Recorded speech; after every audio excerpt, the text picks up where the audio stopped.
गेल्या 2 ते 3 दिवसापासून सुरू असलेल्या मुसळधार पावसामुळे उल्हास नदीने आपल्या धोक्याची पातळी जी आहे ती ओलांडलेली आहे।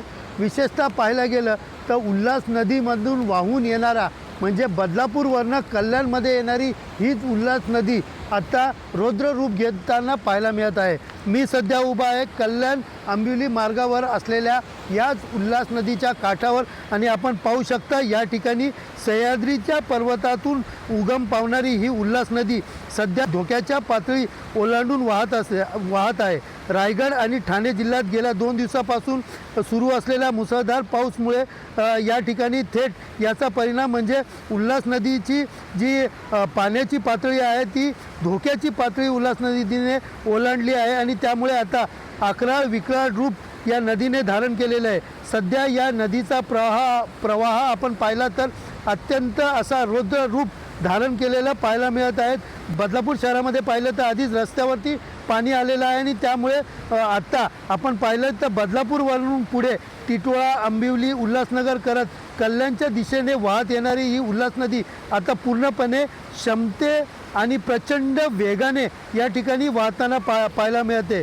शहरामध्ये अजून या वाहणाऱ्या नदीमुळे कुठल्या प्रकारची पूर परिस्थिती निर्माण झाली नाही, मात्र पाणी जे आहे ते किनाऱ्याच्या कठड्याला लागण्यास सुरुवात झालेली आहे। यामुळे पुढील काही तास पावसाचा जोर अशाच प्रकारे कायम राहिला तर या नदीचं पाणी जे आहे ते उल्हास नदीच्या काठावर असलेल्या शहरामध्ये देखील जाऊन मोठ्या प्रमाणात पूर परिस्थिती निर्माण होण्याची शक्यता आहे। तर सध्या आपण पाहिलं तर कल्याण डोंबिवली महानगरपालिका असेल किंवा तहसीलदार असेल या प्रशासन असेल या सगळ्यांकडनं नदीच्या काठावर असलेले गाव असतील किंवा त्याचबरोबर त्या ठिकाणी राहणारे रहिवासी नागरिक असतील यांना सुरक्षिततेच्या ठिकाणी जाण्याचे आव्हान देखील केलेले आहेत। अशा प्रकारचे पत्र देखील दिलेले आहेत। मात्र सध्या आपण पाहिलं तर या नदीचं जी पातळी आहे ती हळूहळू वाढताना दिसते। त्यामुळे काहीच पावसाचा जोर कायम राहिला तर शहरामध्ये देखील मोठ्या प्रमाणात पूर परिस्थिती निर्माण होण्याची शक्यता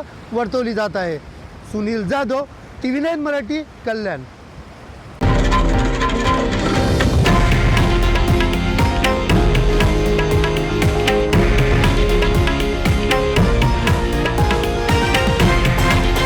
हे आहे देशातील नंबर 1 न्यूज नेटवर्क आणि आपण पाहत आहात TV9 मराठी, एकमेव।